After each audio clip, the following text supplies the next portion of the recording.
మనుషులెవరూ హర్షించరు. అలాగే పాపమును ఎవరు కోరుకోరు.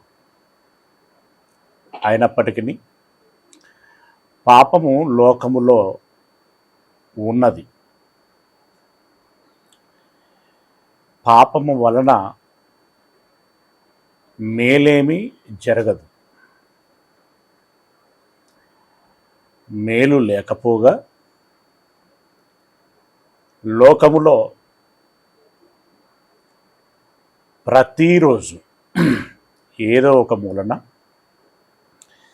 ఏదో ఒక సంఘటన ద్వారా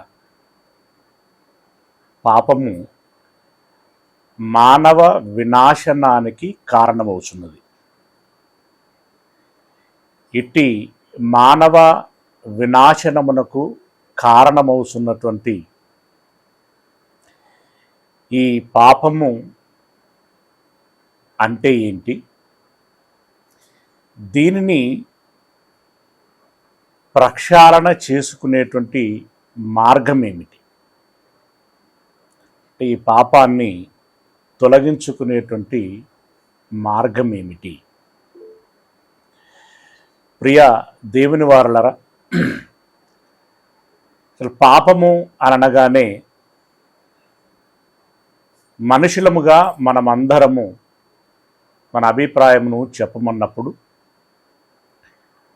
ఒక్కొక్కరము ఒక్కొక్క అభిప్రాయాన్ని, ఒక్కొక్క నిర్వచనాన్ని ఇస్తాం. ఎందుకంటే మనుషుల యొక్క ఆలోచనలు, వారు పుట్టి పెరిగినటువంటి వాతావరణ సరౌండింగ్ పరిస్థితులు, తదితరమైనటువంటి వాటిని బట్టి కొందరికి మంచివి అనిపించినటువంటి విషయాలు పాపంగా అనిపిస్తాయి. పాపము, తప్పు అనిపించేటువంటి విషయాలు మరికొందరికి అబ్బే ఇదేం తప్పు కాదు, మంచిదే అని అనిపిస్తూ ఉంటుంది. ఇలా చాలా ఉదాహరణలు ఉంటాయి. ఒక్కొక్క ప్రాంతంలో ఒక్కో రకమైనటువంటి వాతావరణ పరిస్థితులు నెలకొని ఉంటాయి. గనుక మనిషి చెప్పింది, మనుషులు చెప్పింది ఎప్పుడు కూడా ప్రామాణికము కాదు. మరి ఎవరు చెబితే ప్రామాణికమవుతుంది? ఈ మనుషులు ఎలాంటి వారుగా ఉండాలని కోరుకొని జన్మనిచ్చాడో ఆ జన్మనిచ్చినటువంటి దేవదేవునికి పాపము లేదా తప్పు అంటే ఏంటి అనేటువంటి విషయాన్ని చెప్పగలడు. మరి ఆయన ఏమి చెప్పుచున్నాడు? ఏం చెప్పుచున్నాడు? దేవుడు తన పిల్లల యొక్క యోగక్షేమాన్ని కోరుకునేటువంటి వాడు. ఒక తండ్రిగా తన పిల్లలు బాగుండాలి, తన పిల్లలు తప్పు చేసి ఒకరిని బట్టి ఒకరు నష్టపోకూడదు, కష్టపడకూడదు, ఇబ్బంది పడకూడదు అనేటువంటి ఉద్దేశంతో ఆయన తన పిల్లలకి ఆది నుండి ఎన్నో రకాలైనటువంటి హితోపదేశాలు చేసుకుంటూ వచ్చాడు. మొట్టమొదటగా ఏదేను వనములో ప్రారంభ మనుష్య కుమారుడైనటువంటి ఆదాము అలాగే తన భార్య అయినటువంటి హవ్వలకి జన్మనిచ్చిన తర్వాత మొట్టమొదటగా ఇచ్చినటువంటి ఆజ్ఞ, ఏదేను వనములో మంచి చెడులను, ఆ తెలివిని ఇచ్చేటువంటి ఫలములను ఇచ్చేటువంటి చెట్టు ఉంది. దేవుడు అన్నాడు, ఆ చెట్టు యొక్క ఫలములను మీరు తినకండి. నేను మొన్న ఈ పాఠం చెప్పినప్పుడు చెప్పాను, ఏ చెట్టు పండ్లు తిన్నా ఏ రకమైనటువంటి దుష్ప్రయోజనాలు లేకుండా కాపాడగలిగేటువంటి శక్తి సామర్థ్యము దేవుడికి ఉంటుంది. విషకరమైనది ఏది త్రాగినను ఏమి కాదు అని చెప్పినటువంటి దేవుడు అర్థం చేసుకోవాలి. నా పైన విశ్వాసము కలిగినటువంటి వారు విషకరమైనది ఏది త్రాగినను ఏమీ కాదు అని చెప్పినటువంటి దేవుడు ఈ పండు తిన్నటువంటి వారికి ఏమీ కాకుండా ఉండులాగున కాపాడలేడా? కాపాడగలడు. దేవునికి సమస్తమును సాధ్యమే. కానీ పండు తినకూడదు అని చెప్పినటువంటి సందర్భంలో దేవుడు ఆదామును అవ్వలను పరీక్షించాడు అని మనం ఇట్టే అర్థం చేసుకోగలం. పరీక్షించాడు, దానిలో భాగంగా ఆజ్ఞను జారీ చేశాడు. అయితే ఇక్కడ పరీక్షించాడు అనేటువంటిది ఎంత నిజమో, పండు తినటం మూలంగా దుష్ప్రభావాలు వచ్చాయి అనేటువంటిది కూడా అంతే నిజం. ఈ జాగ్రత్తను గమనించాలి.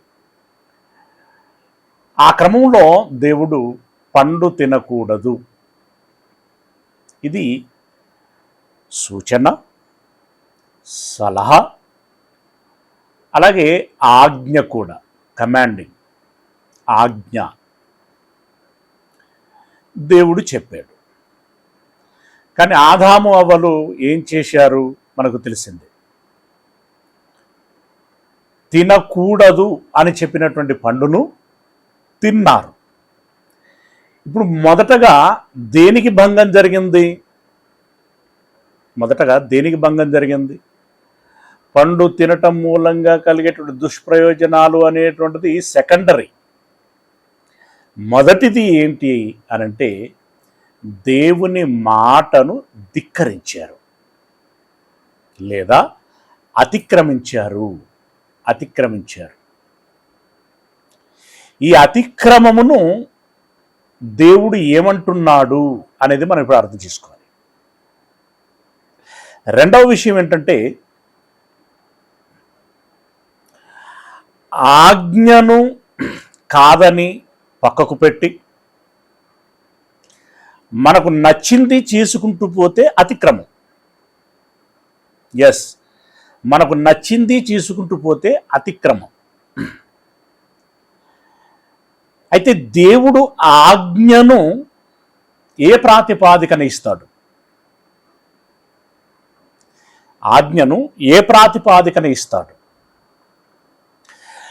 మన హిత కోణమును ప్రాతిపాదికగా చేసి ఆజ్ఞని ఇస్తాడా? మనము ఏమైనా పర్వాలేదు, ఏమైపోయినా పర్వాలేదు, దేవునికి సంతోషాన్ని కలిగించేటువంటి కోణపు ప్రాతిపాదికన ఆజ్ఞలను ఇస్తాడా? ఇది పెద్దగా అర్థం చేసుకోలేనంత చిక్కు విషయం ఏమీ కాదు. మన పిల్లలకి మన పిల్లలకి మనము కొన్ని రిస్ట్రిక్షన్స్ పెడతాం, కొన్ని కండిషన్లు పెడతాం. అవునా? ఇదిగో ఇది చేయొద్దు అని అంటాం, ఇదిగో ఇది తప్పనిసరిగా చెయ్యాలి అని అంటాం. చేయొద్దు, చెయ్యాలి అని చెప్పటం ఏమిటి? ఆజ్ఞ. ఇది మన సంతోషం కోసం చేస్తామా, పిల్లల ప్రయోజనాలను దృష్టిలో పెట్టుకొని ఈ కండిషన్లు పెడతామా అనంటే, పిల్లల ప్రయోజనము, వారి భవిష్యత్తును దృష్టిలో పెట్టుకొని ఆ కండిషన్లు పెడతాం. కండిషన్స్ మీన్స్ నియమ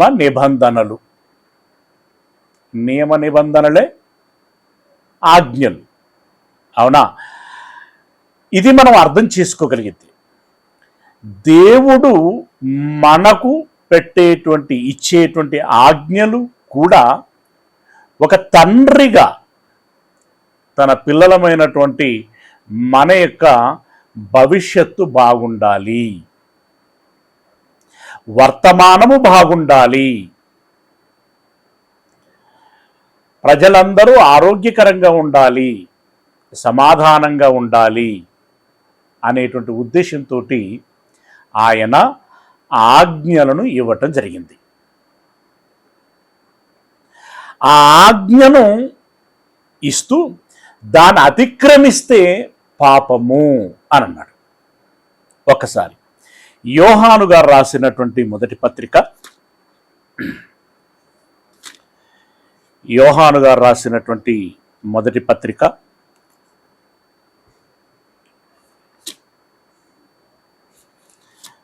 3వ అధ్యాయము, యోహాను రాసినటువంటి మొదటి పత్రిక 3వ అధ్యాయము 4వ వచనం. మొదటి పత్రిక 3వ అధ్యాయము 4వ వచనం. పాపము వెనకాల ఫ్యాన్ తిరుగుతుందో బంద్ చేయి.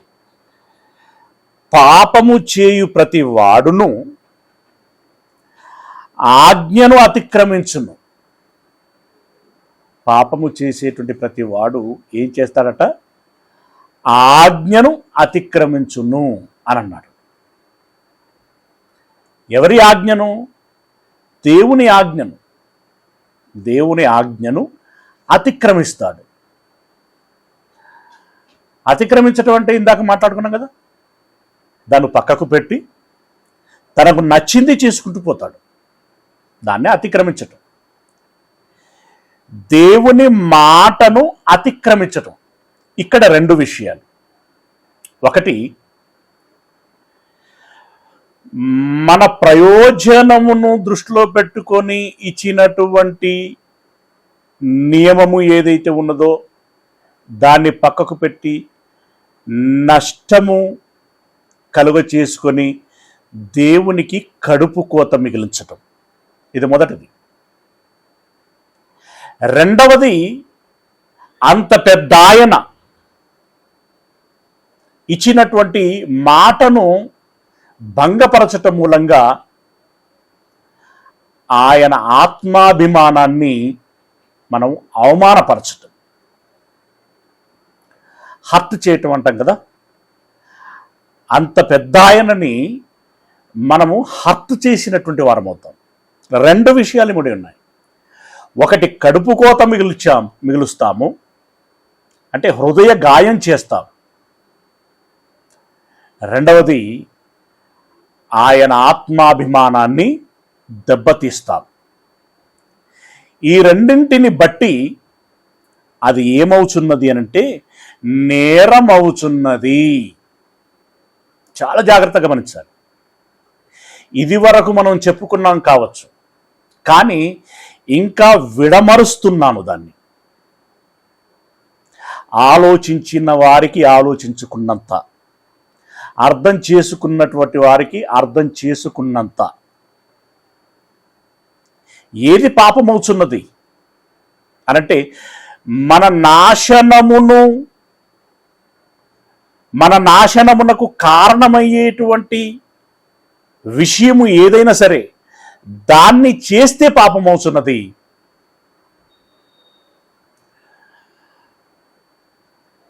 దేవుడి యొక్క ఆత్మాభిమానమును దెబ్బతీసేటువంటి పని ఏది చేసినా కూడా అది పాపమవుతున్నది.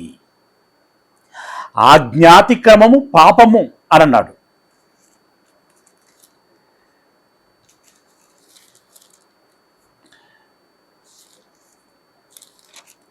రైట్. ఇంకేమన్నాడు? పాపము చేయు ప్రతి వాడును, అంటే పాపి ఎలా అవుతున్నాడు, ఎప్పుడవుతున్నాడు అనంటే పాపమును చేస్తున్నప్పుడు పాపవుతున్నాడు.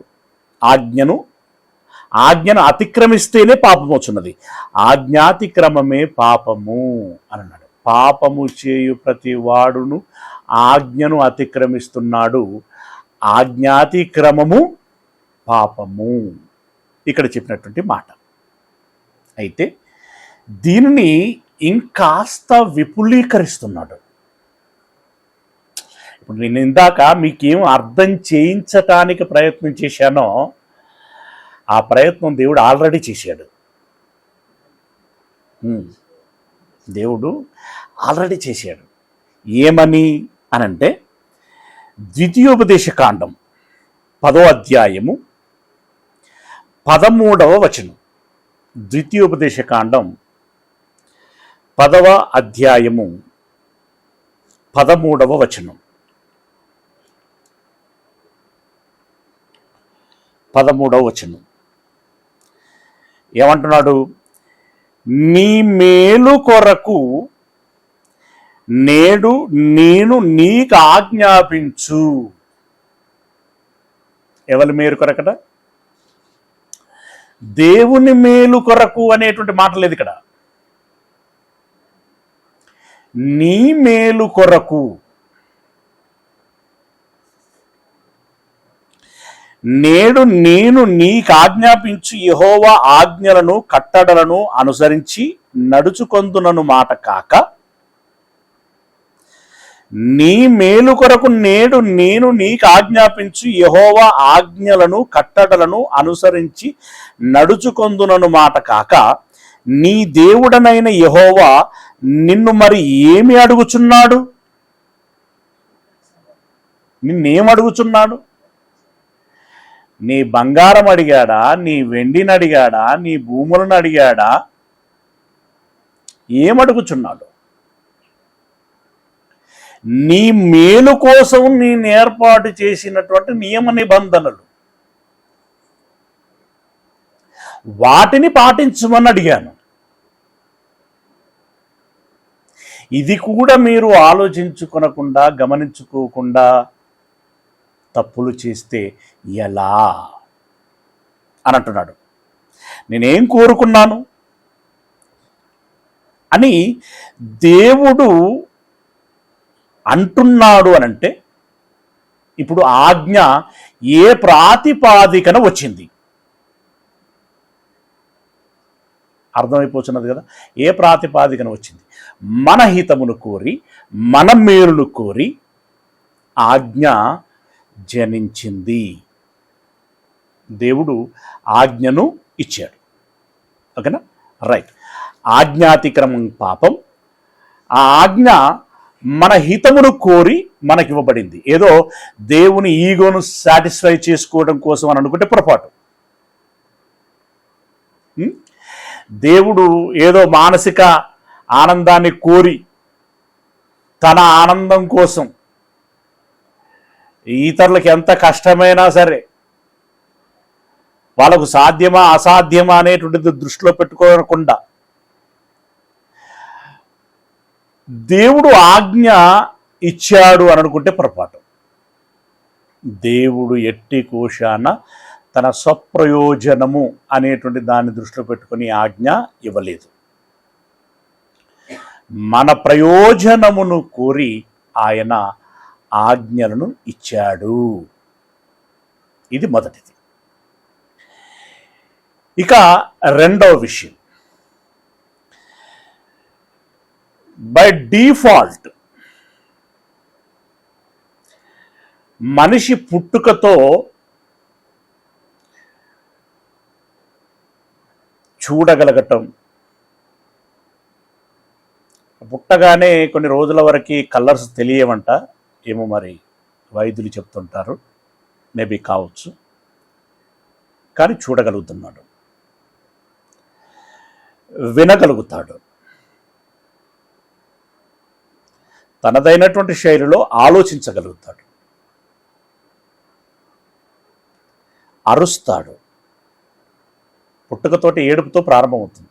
అరుస్తాడు, కాళ్ళు రెక్కలు ఆడిస్తాడు. ఇవి ఎదిగిన కొలది వాటి పనితనం, వాటి నాణ్యత పెరుగుతూ ఉంటుంది. ఇవి డిఫాల్ట్గా వచ్చేటట్టు. ఇది ఎలాగనో మనిషికి మనస్సాక్షి అంటూ ఒకటి డిఫాల్ట్గా ఇవ్వటం జరిగింది దేవుడు. ఇది ఎప్పుడు కూడా మనం చేసే ఆలోచన, పని తదితరమైనవి ఏవైతే ఉంటాయో వాటిని క్రాస్ చెక్ చేస్తుంది.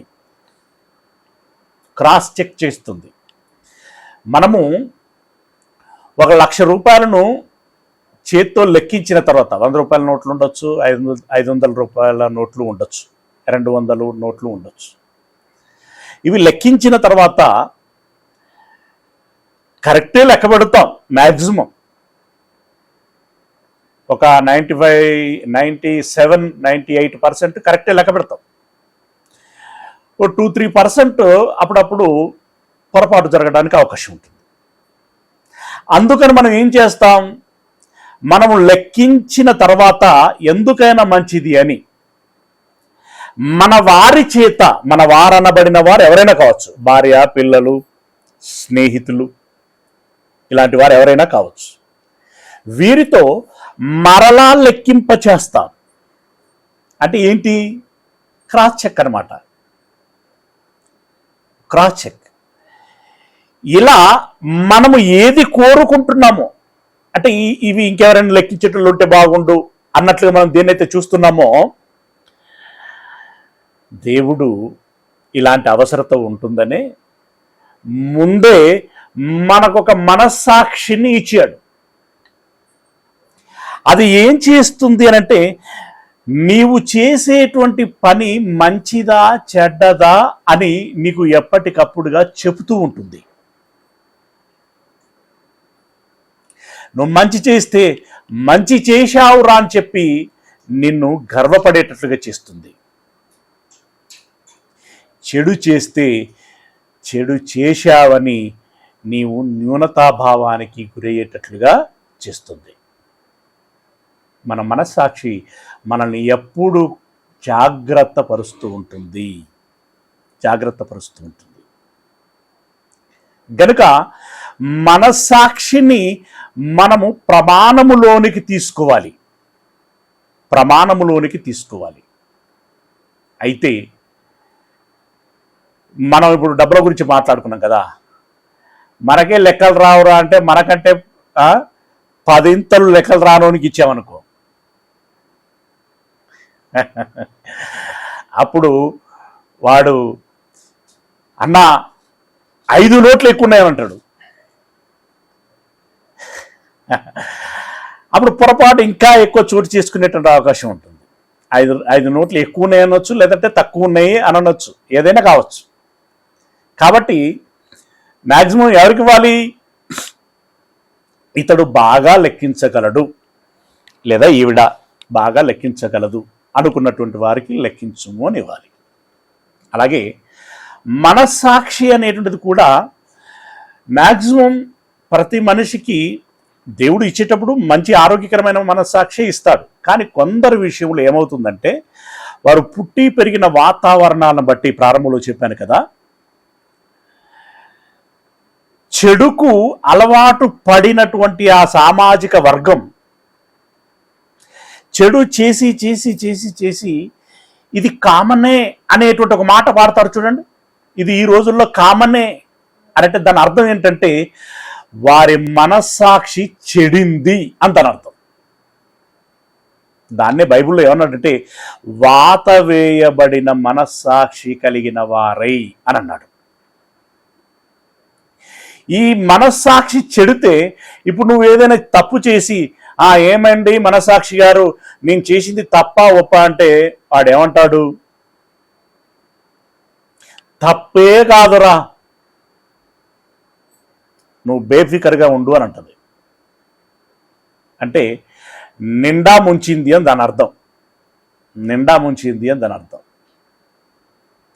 గనుక ప్రియులరా, కొన్నిసార్లు మన మనస్సాక్షి ఎలా ఉన్నది అనేటువంటి విషయాన్ని కూడా మనం గమనించుకోగలగాలి. ఇది ప్రతి దినము చూసుకోవాల్సినటువంటి విషయం. ఇది ఏంటి ఎలా ఉంది అనేటువంటి విషయాన్ని బేరీజు వేసుకోవాల్సినటువంటి విషయం. మరి ఎలా బేరీజు వేసుకోవాలి? ఏమీ లేదంటే సింపుల్గా, దేవుడు పరిశుద్ధుడు, దేవుడు పరిపూర్ణుడు.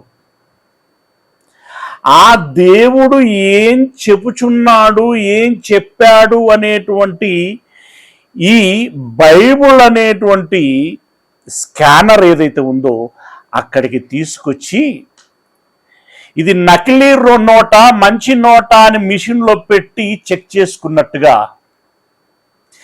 నేను బాగానే ఆలోచిస్తున్నానా, నా మనస్సాక్షి నాకు మంచిగానే చెప్పుచున్నదా లేదా తప్పు చెప్పుచున్నదా అని దీని దగ్గరికి తీసుకొచ్చి పరీక్షించుకోవాలి. ఎస్, అలా ప్రతి మనిషి గనక జాగ్రత్త పడినట్లయితే తాను పొరపాటు చేయటానికి దాదాపుగా అవకాశం ఉండదు. రైట్. ఇప్పుడు ఏం చెయ్యాలో దేవుడు చెప్పాడు, ఏం చెయ్యకూడదో చెప్పాడు. ద్వితీయోపదేశకాండంలో అయితే పెద్ద లిస్ట్ ఇస్తాడు. ఇదిగో ఇవి చేసినట్లయితే మీరు ఆశీర్వదించబడతారు అని పెద్ద లిస్ట్ ఇస్తాడు. ఇదిగో ఇవి చేసినట్టయితే మీరు శపించబడతారు అని ఒక పెద్ద లిస్ట్ ఇస్తాడు. అవన్నీ మన హితం కోరి ఇచ్చినటువంటివే, మన మేలు కోరి ఇచ్చినటువంటివి. అలాగే క్రొత్త నిబంధనలో కూడా చేయవలసినవేవో చెప్పాడు, చేయకూడనివి ఏవో చెప్పాడు. ఇందులో చేయకూడనివి, చేయవలసినవి. ఇప్పుడు ఆజ్ఞను అతిక్రమిస్తే పాపము అని అన్నాడు కదా. ఇప్పుడు రెండో మాటగా ఏం చెప్తున్నాడు అనంటే, యాకోబు పత్రిక 4వ అధ్యాయము, యాకోబు పత్రిక 4వ అధ్యాయము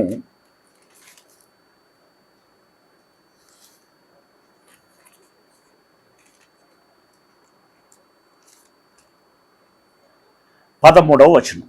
యాకోబు పత్రిక 4వ అధ్యాయము 13వ వచనం. నేడైనను రేపైనను ఒకానొక పట్టణమునకు, తప్పు చదువుతున్నాను, యాకోబు పత్రిక 4వ అధ్యాయము 17వ వచనం. కాబట్టి మేలైనది చేయనెరిగియు అలాగు చేయని వానికి పాపము కలుగును అని అన్నాడు. మేలుల గురించి చెప్పాడు. మనకు మేలు చేసేటివే. ఈ మేలైనది చేయాలి అని తెలిసి కూడా అది చేయకపోయినట్లయితే వాడికది పాపము అని అన్నాడు. మేలైనది చేయాలి. మేలు అంటే ఇక్కడ చేయవలసినవి చేయకపోయినా పాపమే అని అన్నాడు. అంటే ఈ మాటను బట్టి మనకు అర్థమవుతున్నటువంటి విషయం ఏంటంటే, చేయవలసినవి చేయకపోయినా పాపమే, చేయకూడనివి చేసినా పాపమే. జాగ్రత్తగా. చాలామంది ఏమనుకుంటారంటే, నేను చేయకూడనివి చేస్తేనే పాపము అని అనుకుంటూ ఉంటారు. కాదు, చేయకూడనివి చేయటం మూలంగా ఎంత ఇంపాక్ట్ పడుతుందో, చేయవలసినవి చేయకుండా ఉండటం మూలంగా కూడా అంతే ప్రభావాన్ని చూపిస్తుంది. ఇది మనం జాగ్రత్తగా గమనించుకోవాలి. చేయకూడనివి చేయటం మూలంగా ఏం ప్రభావం పడుతుంది చెప్పుకున్నాం గతంలో చాలాసార్లు. దొంగతనం చేస్తే ఏ ప్రభావం పడుతుంది, అబద్ధం ఆడితే ఏం ప్రభావం పడుతుంది, హత్య చేస్తే ఏం ప్రభావం పడుతుంది, ఇలాంటివన్నీ మనం చాలా చెప్పుకున్నాం. మరి ఇప్పుడు చేయవలసినవి చేయకపోతే ఏ రకమైనటువంటి ప్రభావం పడుతుంది అని అన్నప్పుడు, తల్లిదండ్రులముగా పిల్లలకు చేయవలసినవి కొన్ని ఉంటాయి. చేయకపోతే ప్రభావం పడుతుంది. పిల్లలకి ఏం చేయాల్సి ఉంటాయో మీకు తెలుసు, అవునా? అవును. పిల్లలముగా తల్లిదండ్రులకు చేయవలసినవి కొన్ని ఉంటాయి. చేయకపోతే ఏం ప్రభావం పడుతుందో మీకు తెలుసు, అవునా? నిన్ను వలె నీ పొరుగు వారిని ప్రేమించుము అన్నటువంటి మాటలో కూడా అప్పుడు స్పందించకపోతే ఏం ప్రభావం పడుతుందో మీకు తెలుసు. ఇత్యాదివన్నీ కూడా పాపమే అవుతుంది అని అన్నాడు.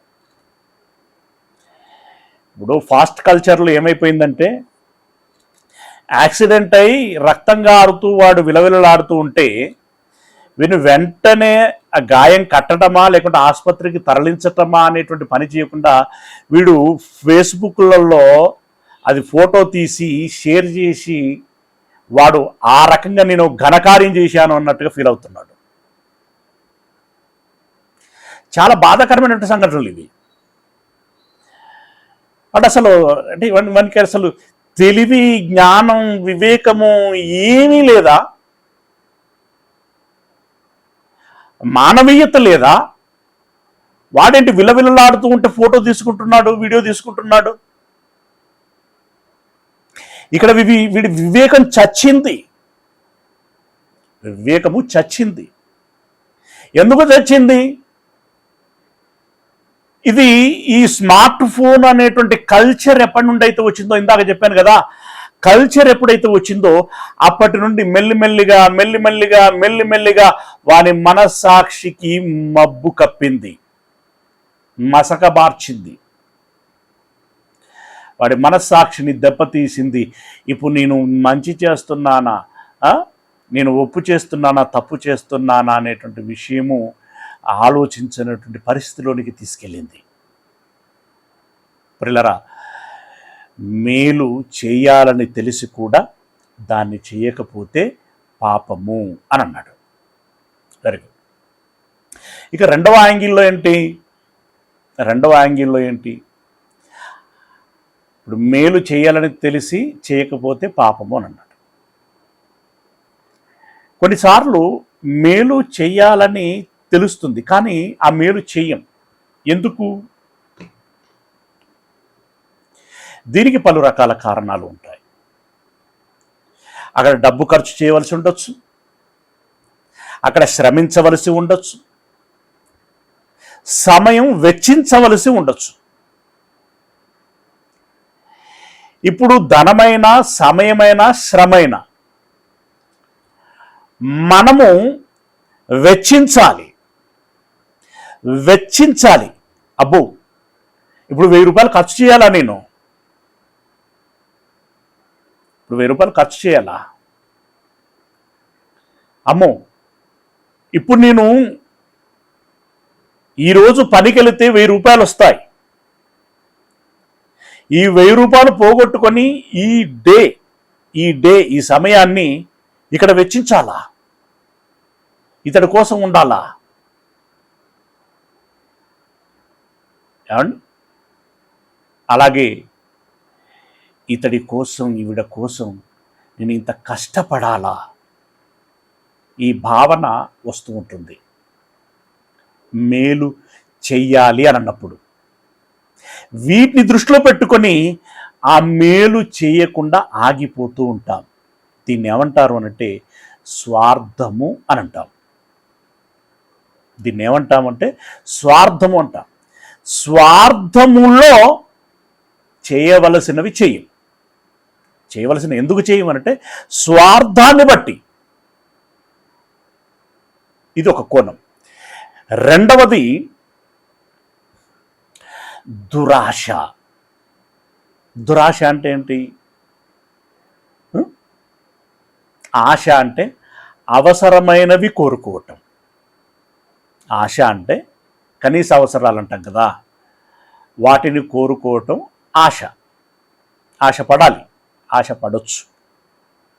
కానీ దురాశ అని అంటాం చూడండి. దురాశ అంటే ఏంటి అని అంటే, ఒకటి అవసరమైనటువంటి దానికంటే ఎక్కువ కోరుకోవటం, రెండవది న్యాయబద్ధంగా కాకుండా అక్రమంగా పొందుకోవాలి అని అనుకోవటం. అన్యాయంగా అంటాం కదా, అన్యాయముగా పొందుకోవాలి అని అనుకోవటం. ఆశ, ఉద్యోగం చేసి డబ్బులు కావాలని కోరుకోవటం, ఇది ఆశ. నీ కష్టానికి తగినట్టు వేతనం. రెండవది, నీ ఉద్యోగం చేస్తే నీ జీతం నీకు వస్తుంది అని తెలిసి కూడా లంచాలు అడిగి పనులు చేస్తూ ఉంటారు చూడండి. అంటే ఇది అదనపు ఇనకం. అందులో శ్రమపడేది వాడి డ్యూటీ, అది వాడు చేయాల్సిన ఫైల్ మీద సంతకం పెట్టడం కావచ్చు, లేకుంటే ఆ ఫైల్ని హైయర్ అథారిటీకి పంపించటం కావచ్చు, శాంక్షన్ చేయటం, సో అండ్ సో ఏవైతే ఉంటాయో ఇవి వాడి డ్యూటీలు. వాడు తీసుకుంటున్న జీతం ఏదైతే ఉందో, ఇంకా ఆ మాటకు వస్తే వాడు జీతం తీసుకోవాలనుకున్నా తీసుకోవద్దనుకున్నా ఆ కుర్చీలో ఆ పోస్ట్లో ఉన్నందుకు వాడు చేయవలసిన బాధ్యత అది. వాడి బాధ్యత అది, వాడి డ్యూటీ అది. చేయవలసిన డ్యూటీకి వాడు అదనంగా నాకేమి ఇస్తావు, నాకేమైనా ఇస్తేనే చేస్తా అని 10,000, 20,000, 50,000, ₹1,00,000, 5 లక్షలు, 10 లక్షలు, ఈ బేరం కోట్ల దాకా కూడా వెళ్తున్నది ఆ పని వాల్యూని బట్టి. దీన్ని అక్రమ సంపాదన అని అంటారు.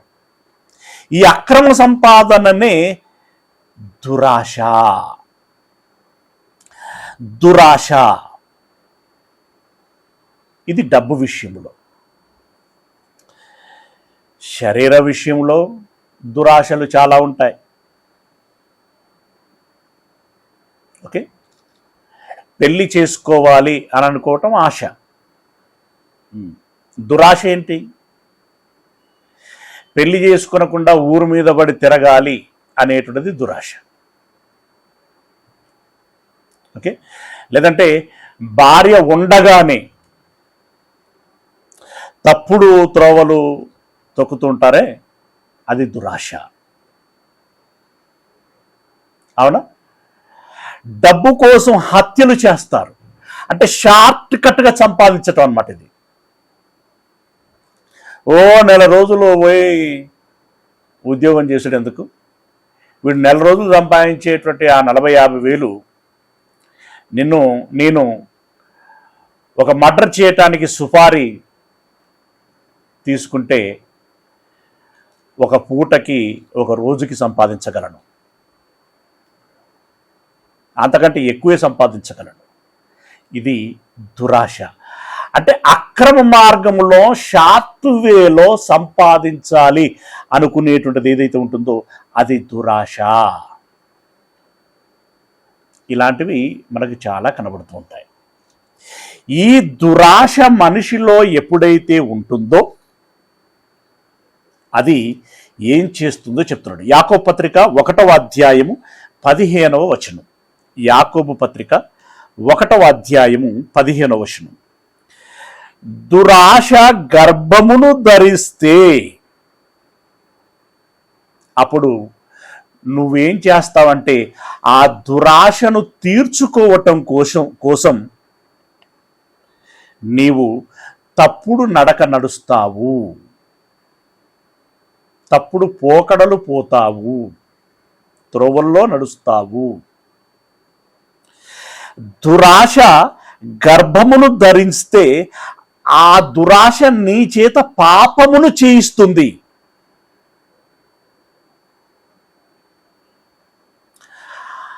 అక్రమ సంబంధానికి అడ్డమొస్తున్నాడు అని చెప్పి భర్తను చంపించే భార్య, ది సేమ్ టైం భార్యను చంపించే భర్త, చంపించే లేదా చంపే. దారుణం ఏంటంటే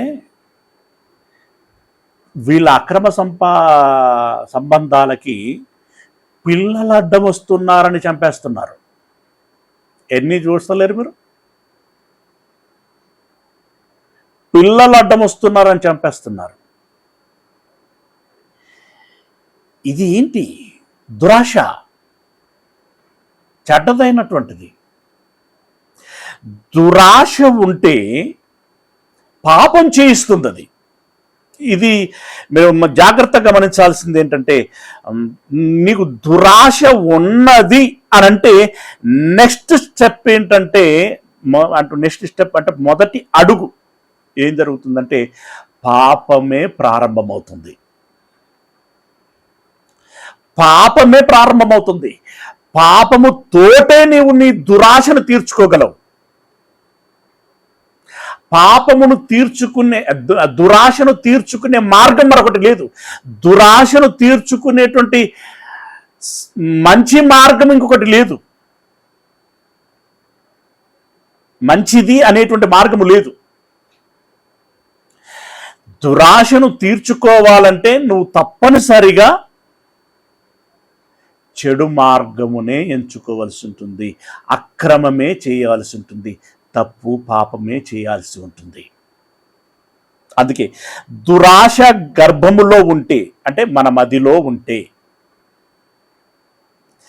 అది ఏం చేయిస్తుంది అంటే పాపమును చేయిస్తుంది, ప్రేరేపిస్తుంది, ప్రోత్సహిస్తూ ఉంటుంది. పిల్లలను చంపుకునేదాకా ఎందుకు వెళుతున్నారంటే అదొక మైకం, అదొక మత్తు. తెలియనియదు, కండ్ల పొరలను కప్పేస్తుంది. వాటి ఆ దురాశ లెవెళ్లను బట్టి దాని తీవ్రత, ఆ పైశాచికత్వము అనేటువంటిది ఆధారపడి ఉంటుంది. దాని తీవ్రత అంతగా ఉంటుంది. దురాశ గర్భమును ధరించి పాపమును కనుక పాపము పరిపక్వమై అంటే పాపము అనేటువంటిది ఒక పుండు అని అనుకుంటే, పుండుతో ప్రారంభమైనటువంటి అది పాపముల మీద పాపములు పెరుగుతూ ఉండటం మూలంగా, ఒకనాడన్నా ఆగకుండా అది ఇంకా పెరుగుతూ ఉండటం మూలంగా ఆ పుండు ఒకనాటికి ఏమవుతుందంటే రాచపుండు అవుతుంది. ఇప్పుడు మనం అప్డేటెడ్ వర్షన్లో ఏమంటున్నాం అంటే ఇన్ఫెక్షన్ అంటున్నాం. అవునా? ఆ ఇన్ఫెక్షన్ ఒక దగ్గర ఆరంభమవుతూ ఉంటే ఇక అది కంట్రోల్ చేయకపోతే బాడీ అంతా విస్తరిస్తూ ఉంటుంది. అలాగే ఈ పాపము పరిపక్వం అవ్వటం అంటే పండి పగిలిపోయే స్థితికి రావటం. పిందే కాయ అది ఎదగటం, ఆ తర్వాత పక్వానికి రావటం, పక్వానికి వచ్చిన తర్వాత ఫైనల్ స్టేజ్లో ఏమవుతుందంటే ఆ పండు రాలిపోయి పగిలిపోతుంది. ఈ పాపం కూడా పండిపోయే దశ ఉంటుంది. అందుకే బైబిల్లో చాలా సందర్భాలలో వారి పాపము పరిపూర్ణమగునంత వరకు అని అంటూ ఉంటాడు. పరిపూర్ణమవ్వటం అంటే ఏంటనుకుంటున్నారు? పండిపోవటం అన్నమాట. ఆ పాపము పండితే ఇక నెక్స్ట్ చెట్టు మీద పండిన పండు పండుతుంది. ఈరోజు పండింది, నెక్స్ట్ మినిట్ ఏమవుతుంది? అది అక్కడే ఉండదు, అది రాలిపోతుంది. అవునా? రాలిపోవటం అంటే ఇక ఆ పండు నాశనం అవ్వటం అని. రాలిపోవటం అంటే ఆ పండు నాశనం అవ్వటం, దాని లైఫ్ క్లోజ్ అన్నమాట. Like that. అలా ఈ పాపము పరిపక్వమై ఏం చేస్తున్నది అంటే మరణమును కంటున్నది. ఇది శరీర మరణంతో పూర్తవుతే పర్వాలేదు అనుకోవచ్చు, కానీ దీనికి ఆత్మ మరణం కూడా తోడవుతుంది. గనక ప్రియులరా, దురాశ మనలో ఉంటే పాపం చేయిస్తుంది. పాపము మనలో ఉంటే అలాగే కొనసాగితే అది పరిపక్వతలోనికి తీసుకెళ్తుంది. అది పరిపక్వతలోనికి వస్తే మనల్ని చంపేస్తుంది. శారీరకంగాను, అంతకంటే ముఖ్యంగా శారీరకంగా ఎలాగున్నా ఆత్మీయంగా మనలను చంపేస్తుంది. అంటే నిత్య నరకమునకు తీసుకెళ్తుంది. ఇది అంత భయంకరమైనటువంటిది. ఓకేనా? రైట్. ఇక మరి ఇప్పుడు ప్రారంభ మాట పాపం అంటే ఏంటి అని చదువుకున్నాం. ఆజ్ఞ అతిక్రమం పాపం అని చదువుకున్నాం. రెండవది ఏం చదువుకున్నాం? ఆ ఆజ్ఞను దేన్ని బేస్ చేసి ఇస్తున్నాను అనంటే మీ మేలు కోరి ఇస్తున్నాను అని అన్నాడు. ఆ మేలు మీరు చేస్తే మంచిది, చేయకపోతే పాపము అని అన్నాడు. అవునా? ఇలా ఆజ్ఞలను ఇచ్చినటువంటి దేవుడు క్షణం క్షణం మనల్ని క్షుణ్ణంగా గమనిస్తూ వస్తున్నాడు. కొన్ని విషయాలను మనం చేసినవి మనమైనా మర్చిపోతామేమో, కానీ మనమైనా గమనించుకోమేమో, కానీ దేవుడు గమనిస్తూ ఉంటాడు. గమనించటం మీద కాదు, జ్ఞాపకాలలో ఉంచుకుంటాడు, లిఖింప చేస్తాడు, జ్ఞాపకాలలో ఉంచుకుంటాడు. ఆ మాటే తిమోతికి రాసినటువంటి మొదటి పత్రిక,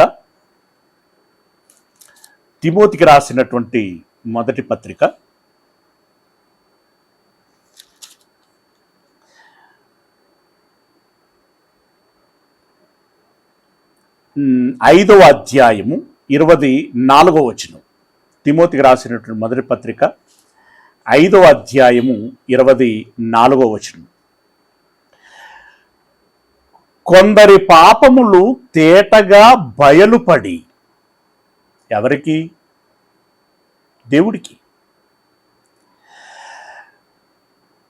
దేవునికి బయలుపడి ఏం చేస్తున్నాయి? న్యాయపు తీర్పునకు మనకంటే ముందుగా దైవ సన్నిధికి చేరుచున్నవి అని అన్నాడు. చేరటం అంటే ఇవేవో రాకెట్లో పంపించబడేటివి కాదు. మన పాపాలన్నీ మూటగట్టి పార్సిల్లో పంపించేటువంటివి ఏం కావాలి. మనకంటే ముందుగా చేరుచున్నవి అనంటే సూర్యుడు ఉన్న చోటనే ఉంటాడు, కానీ దాని కిరణం మన దగ్గరికి వస్తుంది. అవునా? దేవుడు తానున్న చోటనే ఉంటాడు, కానీ ఆయన చూపు మన దగ్గరికి వస్తుంది, మన హృదయాన్ని చూస్తుంది, మన చేతలన్నీ చూస్తుంది. ఇవి ఇప్పుడు అక్కడెక్కడో ఉన్నటువంటి వస్తువు యొక్క ఆ రూపం మన మధ్యలోనికి వచ్చేసిందే. ఇలా చూడగానే అది కనిపించగానే మన మదిలో ముద్రపడింది. అలాగే మన పాపములను ఆయన చూస్తున్నాడు, చూడగానే అవి ఆయన మదిలో ముద్రింపబడుతున్నాయి. ఎప్పుడు చేసిన పాపము అప్పుడే క్షణం క్షణం రిపోర్ట్ అక్కడికి వెళ్ళిపోతున్నది, క్షణం క్షణం వెళ్ళిపోతున్నది. ఆఫ్టర్ ఆల్ గూగుల్లో సెర్చ్ చేసిందే, సెర్చ్ చేస్తుండగానే మైక్రో సెకండ్లలో గూగుల్ వాళ్ళ యొక్క సూపర్ కంప్యూటర్లోనికి వెళ్ళిపోతున్నది. అది నువ్వు సెర్చ్ చేసిన తర్వాత మళ్ళీ రీసెర్చ్ చేసి చూడు, నువ్వు ఆల్రెడీ టైప్ చేసింది నీకన్నా ముందుగానే చూపెడుతుంది. అది అంటే నీ ఆలోచన కంటే ఫాస్ట్గా ఉంది దాని ఆలోచన.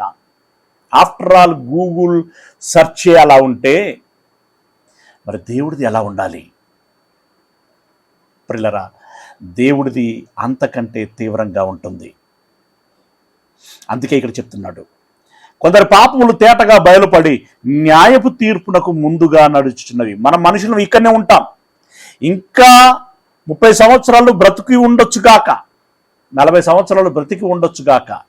ఈ 40 సంవత్సరాలకు ముందే ఈ దినమున నువ్వు చేసినటువంటి పాపము దైవ సన్నిధిలోనికి వెళ్ళుచున్నది. సహోదర గుర్తించుము, సహోదరి మరవకుము, దైవ సన్నిధిలోనికి వెళ్ళిపోవచ్చున్నవి. మరికొందరి పాపములు వారి వెంట వెళ్ళుచున్నవి.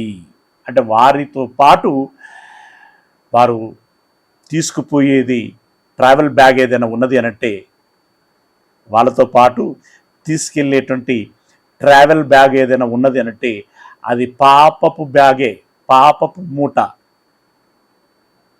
భుజానికి వెళ్ళి జాగ్రత్తగా భద్రంగా తీసుకెళ్ళాలి. దేవా మోసుకొచ్చాను చూడు అని దేవునికి చూపెట్టాలి. ఆహా అని దేవుడు మనల్ని బట్టి ఖుషి అవ్వడు, చాలా బాధపడతాడు. రైట్, అది దాని పర్యవసానం చాలా భయంకరంగా ఉంటుంది. రైట్, పాపాన్ని గురించి అలా చెబుతూ 25వ వచనంలో అంటున్నా, అటువలే పాపం వలనే మంచి కార్యములు తేటగా బయలుపడుచున్నవి. అంటే పాపపు కార్యములు దేవునికి ఏ విధంగానైతే కనబడుచున్నవో మంచి కార్యములు కూడా దేవునికి కనబడుచున్నవి. బయలుపడనివి దాచబడనేరవు. ఒకవేళ నువ్వు మంచి చేశావు, కొన్నిసార్లు ఏం జరుగుతుందంటే మన చుట్టూన్నోళ్ళు దాన్ని గమనించరు, మనం చేసిన పనిని గమనించరు, దాన్ని పట్టించుకోరు కూడా. మనకు కొన్నిసార్లు అనిపిస్తూ ఉంటుంది, ఇంత మంచి చేసిన ఎవడు గుర్తించట్లేదు, ఎవరు అప్రిసియేట్ చేయట్లేదు అని కొన్నిసార్లు బాధపడతాం, కృంగిపోతాం. ఇంత చేసినా కూడా గుర్తించేటోడే లేడు, చేసేం లాభం అని పాపం వీళ్ళు మోసం చేసుకుంటూ ఉంటారు. ఇక అప్పటి నుండి మంచి చేయటం మానేస్తూ ఉంటారు. పొరపాటది. మనుష్యులు గుర్తించకపోయినా నష్టం లేదు. ఎవరు గుర్తిస్తే చాలు? దేవుడు గుర్తించితే చాలు. ఎందుకంటే తీర్పు తీర్చేది ఆయన, పరలోకమునకు చేర్చుకునేది ఆయన, నరకమునకు పంపించేది ఆయన. కాబట్టి ఆయన చూస్తే చాలు అని అనుకోవాలి. మరి ఆయన చూస్తాడు. ఇక్కడ ఏమన్నాడు? ఏది దాచబడనేరదు, ఏది దాచబడనేరదు. ఆ మాటకు వస్తే పాపమైన పుణ్యమైన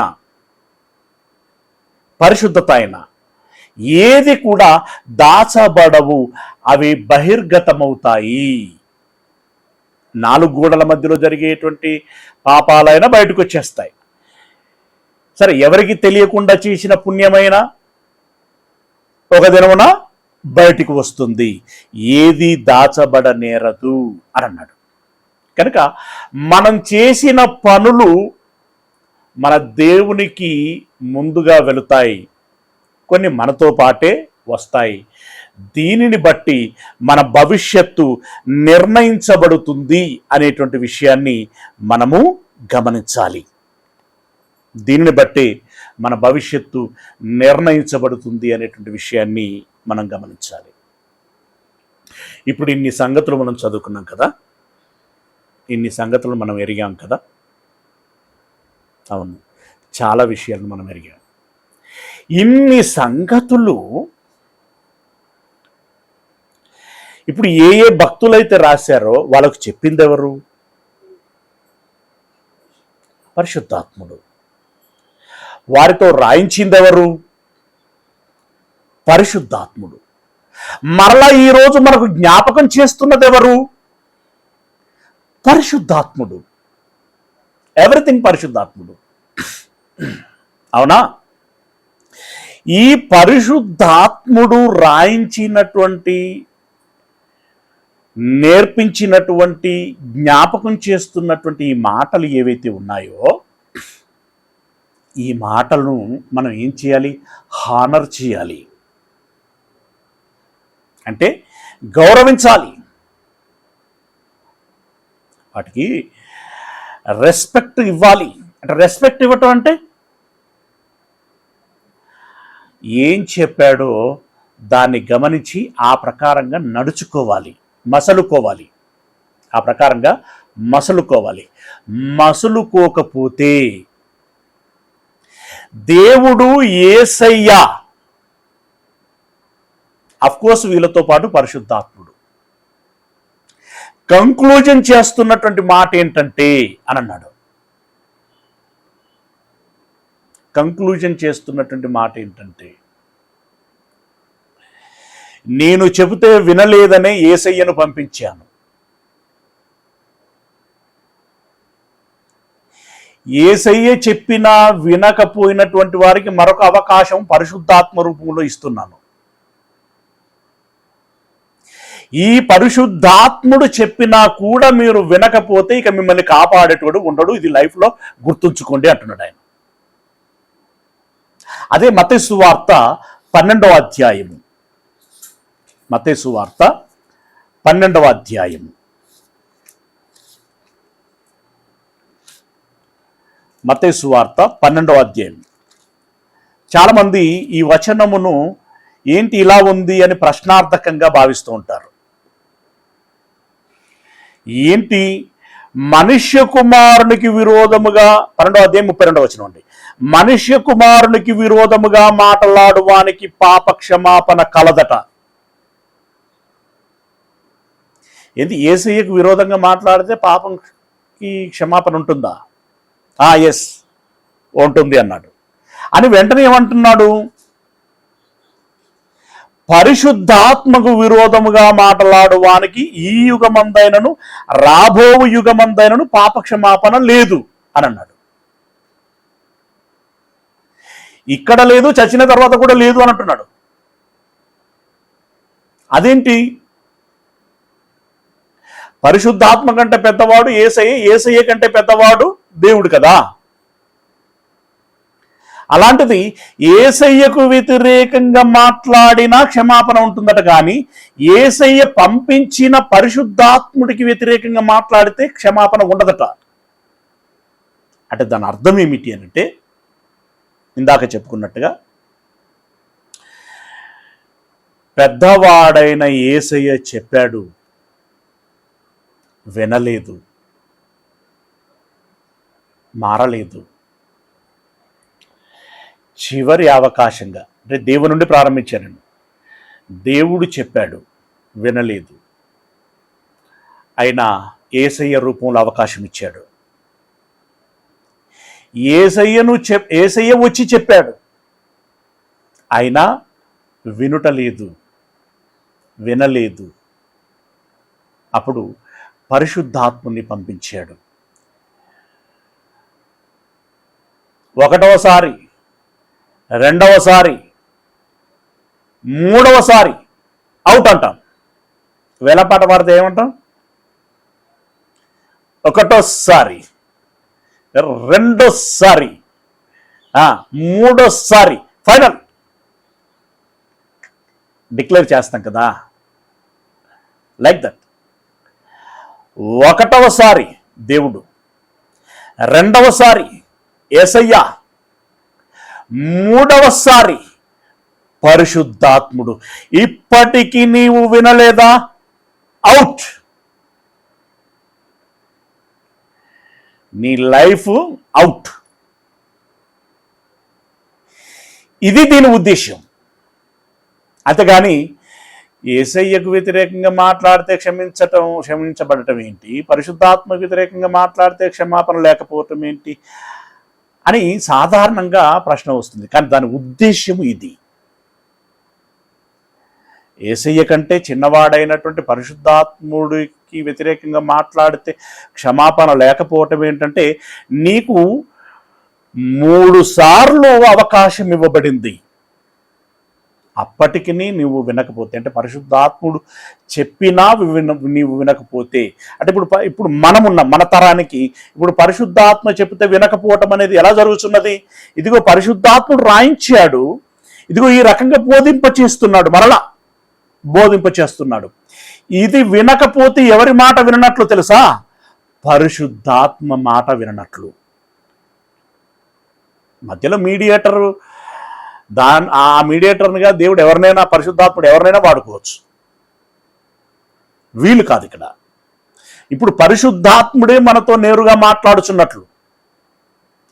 ఈ పరిశుద్ధాత్ముడు చెప్పిన సంగతులను మనం వినకపోతే మనకు ఈ లోకమందైనను రాబోవు లోకమందైనను పాప క్షమాపణ ఉండదు. ఓకే, ఈ విషయాలని ఈ దినం వరకు మీరు జ్ఞాపకం ఉంచుకోండి. మిగిలిన విషయాలని రేపటి దినమున మనం తెలుసుకునేటువంటి ప్రయత్నం చేద్దాం. ప్రార్థన చేసుకుందాం. సర్వోన్నతుడైనటువంటి మా దేవుడా, మీ పాదములకు వందనాలు చెల్లిస్తున్నాము పరమ తండ్రి. అనేక సంగతులని చాలా విశదీకరించుకుంటూ ఆలోచన చేసి ఉంటున్నాం. ఏ మాట కూడా నిష్ప్రయోజనం కాకుండా మా హృదయంలో ఫలింపచేయమని వేడుకుంటున్నాం. విన్న మీ పిల్లలందరినీ ఆశీర్వదించండి, వారికి కావలసినటువంటి మేలులన్నిటినీ అనుగ్రహించమని వేడుకుంటున్నాం. వారికి, వారి కుటుంబాలకి తోడై ఉండండి. ఈ దినపు పనులలో మీరు తోడై ఉండండి తండ్రి. అనారోగ్యంతో బాధపడుతున్నటువంటి పిల్లలు ఉన్నారు, వారికి ఆరోగ్యమును దయచేయమని వేడుకుంటున్నాం. దేవా, కుమారుడు మూర్తి టైఫాయిడ్ జ్వరంతో బాధపడుచున్నాడు తండ్రి. తనకి స్వస్థతని అందించి తిరిగి తరగతులలో జాయిన్ అవ్వటానికి తగిన శక్తిని మీరు ప్రసాదించమని మమ్మల్ని అందరినీ మీ చేతులకు అప్పగించుకుంటూ మీ ప్రియకుమారుడు మా ప్రభువునైనటువంటి క్రీస్తు యేసుల వారి మహిమగల పరిశుద్ధ నామమున ప్రార్థించి విన్నపించుకుంటున్నాం మా పరమ తండ్రి. ఆమేన్. మన కన్న తండ్రి అయినటువంటి దేవుని ప్రేమ, ప్రభు అయినటువంటి యేసుక్రీస్తు వారి యొక్క కృపారక్షణ, పరిశుద్ధాత్మిక అన్యోన్య సహవాసము, సహాయము ఈ మాటలు విన్నటువంటి మనందరికీ, విన్న మాటలలోని సారాంశం ఏదైతే ఉంటున్నదో దానిని జీవితానికి అన్వయించుకొని జీవించకూడనటువంటి విధానానికి దూరంగా ఉండి జీవించవలసినటువంటి విధానంలో జీవించాలని ప్రయత్నం చేసేటువంటి ప్రతి బిడ్డకి తన ప్రయత్నం అంతటిలో ఎల్లకాలము తోడై ఉండును కాక.